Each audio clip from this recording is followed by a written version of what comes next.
निर्वाचन 2024 एवं कामाख्यानगर आईन श्रृंखला को आउरी सुदृढ़ करने निमंते आज एक फ्लैग मार्च अनुष्ठित करा जायतिला।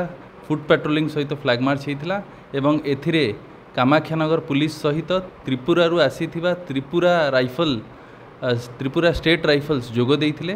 प्राय 7.5 किलोमीटर फुट पेट्रोलिंग आमे करिथिले एवं बहुत लोकंग सहित मध्य आमे ता भितर इंटरैक्शन करिथिले। Free fair and transparent election दिगरे ए फुट पेट्रोलिंग थिला एवं आपण माध्यम रे मु रिक्वेस्ट करिवि कि कामाख्यानगर वासी एवं कामाख्यानगर कन्स्टिट्युएंसी रे जो माने भी अछंती से माने हमकु सहयोग करंतु एवं किपरि फ्री फेयर और ट्रांसपेरेंट इलेक्शन सही परिबो सेही दिगरे आमे प्रचेष्टा करिबा।